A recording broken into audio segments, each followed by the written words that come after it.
Welcome back to Ivy's Kitchen. Today on Ivy's Kitchen, I am making truffle mac and cheese.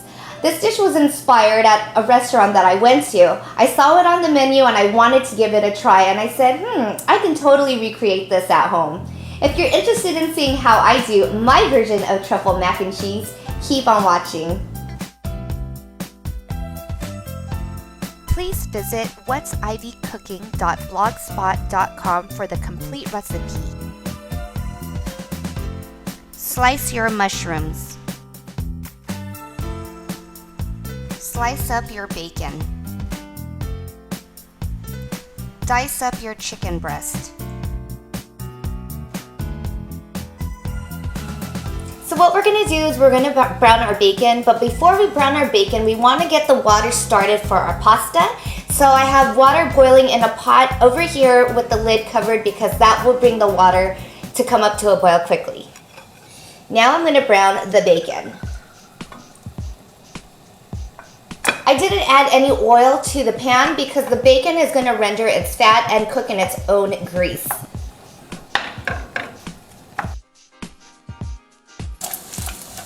My water is just about done boiling. So I'm going to add just a little bit of salt because we need to season our pasta. So I am using Fusili pasta. And what it is, it's a pasta that has spirals in it. And the reason why I like this is because the cheese gets in between the spirals and it's so delicious. But you can use any type of pasta that you want. We're going to just undercook this pasta because it's going to continue cooking in the oven.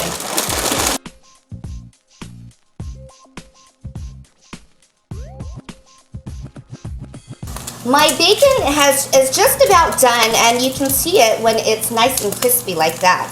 What I'm going to do now is I'm going to set this bacon aside and let it sit in a bowl that has some paper towel. But you want to reserve some of the bacon grease because what we're going to do is we are going to cook the mushrooms in that delicious bacon fat. I'm going to go ahead and just have a bite of one. So good. Okay, next we are going to cook the mushrooms. So we're going to just add the mushrooms to this bacon grease. Just like so. And I'm just going to lightly season this with some salt and pepper. And I'm going to add some pepper.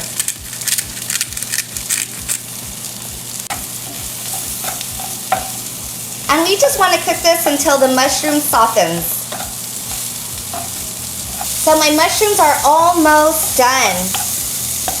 And my pasta has been cooking for about 8 minutes. We'll give it another minute for it to cook and then we're going to drain it.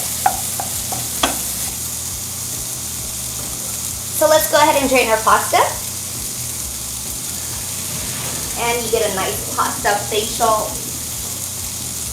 I'm actually going to use this pan to make a roux, so you don't want to put that away in the dirty dishes. It looks like my mushrooms are done cooking, so I'm going to set that aside. And I saved a little bit of the bacon grease, just add a little bit on there. I'm now going to add the chicken that I chopped up earlier. And I'm just using store-bought rotisserie chicken. This is a great way to get rid of your rotisserie chicken leftovers. I cut the thighs and the chicken breast into cubes. I'm just sauteing this, and the reason why I do this is because I really want to enhance that bacon flavor. All right, let's start on the roux. And I'm using unsalted butter. You want to make sure you don't burn the butter, so just slowly melt this. It's also easier to melt this if you bring the butter to room temperature. Once your butter has melted, you want to add the flour. And you want to keep stirring the flour in the butter. What we're doing is we're making a roux. And this is what's gonna make our cheese sauce really thick. If you're interested in this recipe, please check out whatsivycooking.blogspot.com. I'm also on Facebook, facebook.com/ivysfood, and Instagram, Ivy's Food. So as soon as you can see your butter bubble, you want to add the milk. And slowly whisk in the milk because you don't want your milk to curdle. And I'm just gonna keep whisking this milk. And if you want, you can season your roux with a little bit of salt and pepper. I'm gonna use white pepper, and I'm just gonna put a pinch of white pepper in there. And I'm just adding a pinch of salt. Remember, you don't want to salt this too much because cheese is already salty enough. And we also have the bacon that's going on. So just let that cook until it boils and thickens. So it looks like my sauce has thickened, and you'll know it's thickened if you stick a wooden spoon in your sauce. And if you slide your finger on the spoon, you'll see the sauce separate, then you know that your sauce is ready and thick. Now we are going to turn off the heat, and we're going to slowly add in the cheese. As I add the cheese, I'm just going to mix it in. It's going to be so delicious. Now I'm going to add the Monterey Jack cheese, slowly. Now you want to go ahead and preheat your oven to 350 degrees. And I'm going to slowly add some Gorgonzola cheese. And what Gorgonzola cheese is, it's the Italian version of blue cheese. That's delicious. You want to go ahead and taste your cheese sauce to see if it needs any more seasoning. But keep in mind you're going to add the bacon that is already a bit salty. I'm going to add the pasta to the cheese. Just mix that in. This is going to be so delicious. I'm going to mix in the mushrooms. I'm going to add the chicken. And I'm going to add some of the bacon.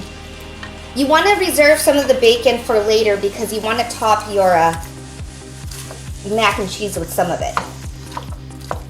But if you want, you can go ahead and try this before you put it in the oven, just to see if it needs any seasoning. That is delicious. The pasta has a slight bite to it, but it's going to continue cooking in the oven. And for added heat, I'm just going to add a pinch of cayenne pepper. Okay, so I buttered my baking dish, and now I'm going to add the pasta to it.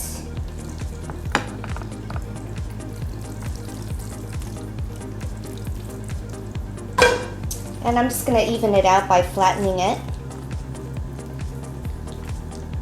You can definitely smell the Gorgonzola cheese. If you're not much of a blue cheese person, you don't have to put that much Gorgonzola cheese on it. And for that crunchy topping, I am going to add some Japanese breadcrumbs. They're called Panko breadcrumbs. If you don't have any Panko breadcrumbs, you can just use crackers or store-bought breadcrumbs. I like using Panko because it has more of a crispy texture to it than regular breadcrumbs. Again, for this recipe, please check out whatsivycooking.blogspot.com. And if you want to follow me on my personal Facebook page, it's facebook.com/whatsivycooking.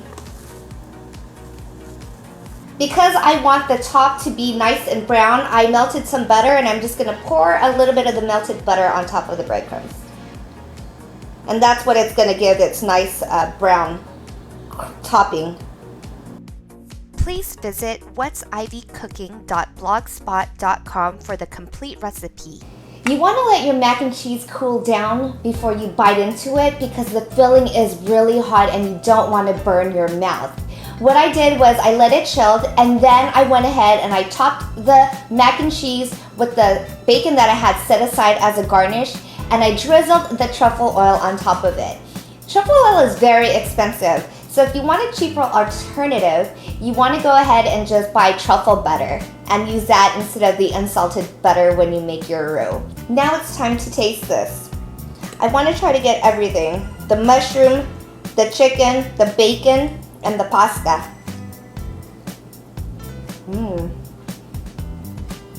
It's really delicious.